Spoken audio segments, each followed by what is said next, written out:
The first lens I ever bought was the Mitakon 25mm 0.95, and they've always had a sweet spot in my heart. The only parameter I judged that lens on was, can I get the blurriest background possible in micro four thirds? Maybe it's like a full frame kinda. And I got it, and there was some 3D pop. Come on. But like, as a YouTube sensation, 50mm 0.95, trying to focus on yourself from way back there, pain in the bitch. But Mitakon has been mighty at work lately, I think. And they made a new lens, 20mm Tony 0.95 for aps-c, but can it be used on full frame? Maybe it's only a slight vignette, a little crop, and then you have the most unique lens ever, 20mm 0.95. Let's review it. All I want is the perfect camera. All I want is the perfect camera. So yes, Mitakon reached out to me. I get to keep the lens. This is my reward for doing work. This is considered work in some cultures. But I'm going to tell you all the flaws I found. I've been using it, made a couple videos with it, and then we're going to go outside and get some slow-mo, what kind of minimum focus distance we have. So yes, I get to keep the lens. That's cool.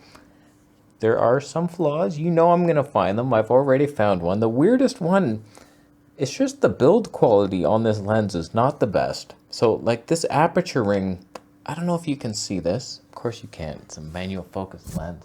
Okay, I don't know if you can see this, but this aperture ring, I've never seen a ring that kind of slides a bit. It's never all the way.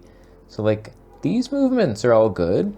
Nice little clicky aperture, but when you go wide open, it slides back a tiny touch.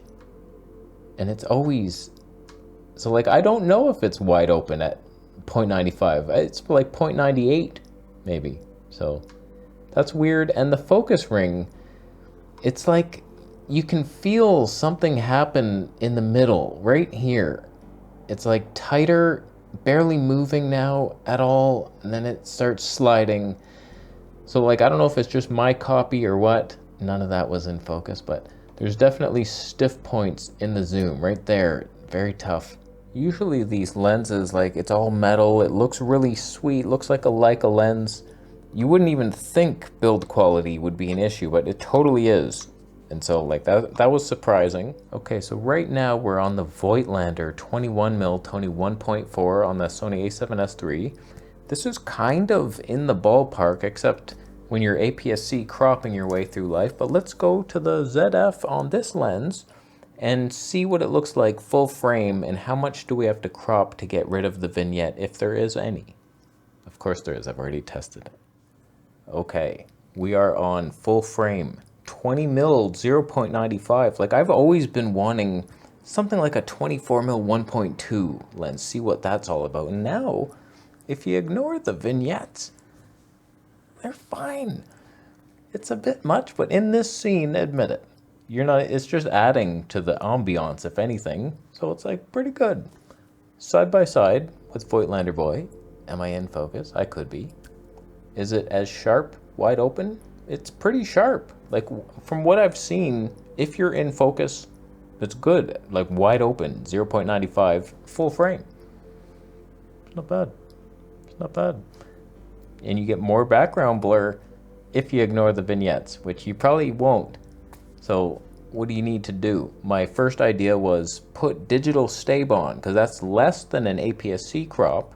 Okay, now we have digital stab on, which I believe is roughly 25% crop or something like that. So the vignette pretty much is gone, and you're not even cropping into aps-c yet. So it's like, well, 25% is like an APS-H almost. Like it's big sensor still, super low light, background blurs out the yin-yang. You could be in focus. Nikon color science. Mitakon 3D pop. Just a little 3D pop rant and then we go outside. Mitakon, I've noticed, is one of the companies that actually know how to do that. They make these cheap vintage lenses and they have the actual pop factor. It's like low element count. There's several examples. The 85mm 1.2 I have heard is legendary. And the Mitakon 33mm 0.095 for Fuji and other aps-c mount, that is a legendary lens. Super sharp, wide open. If I was to get back into Fuji, I would probably get that lens over the 35mm 1.4. I'm just throwing that out there. I used to have it. It was beautiful. So it's like Mitakon knows something that y'all don't. I don't know why more companies don't follow what Mitakon's doing, because they have that. Like, I've been saying it for years. Why is nobody doing these low element count vintage 3D pop lenses when you're like this cheap knockoff company? You're like trying to replicate other lenses, but you're obviously not as good as native unless you focused on the vintage touch that the old lenses used to have, the character. And that's what these companies should be doing, in my opinion, and Mitakon does it. So let's see if we can vlog with it, and what kind of slow motion squirrel action can we get.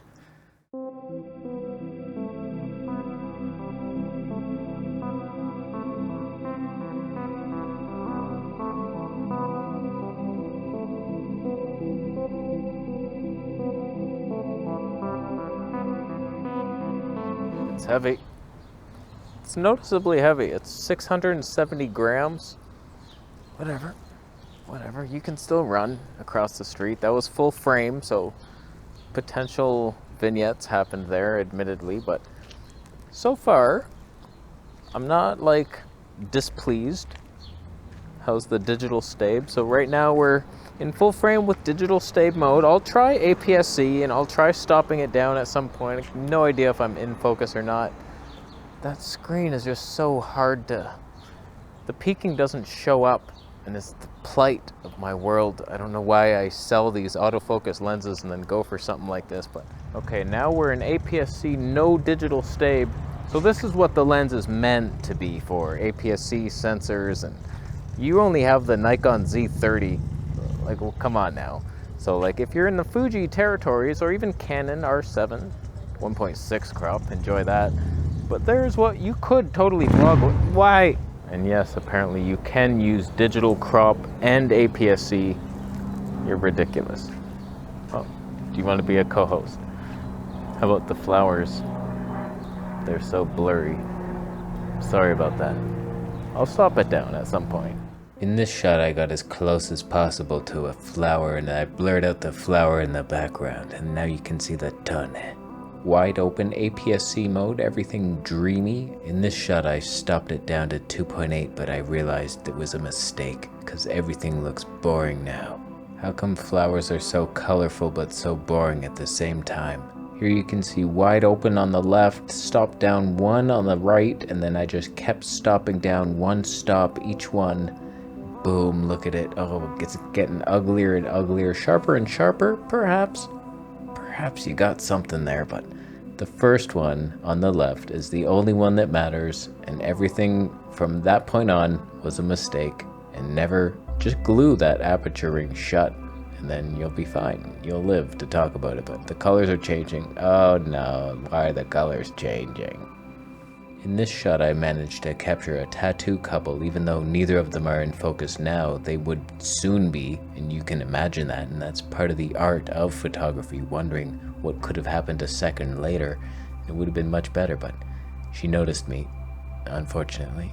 So did she, apparently. This was not a very hidden spot that I chose. I was sitting on a bench and pointing my camera up. I was hoping nobody noticed, and no one was in focus. This man also noticed I was taking his photo, so I left the vicinity immediately, and his jeans are partly in focus though.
The squirrel jumped on me and I now have rabies.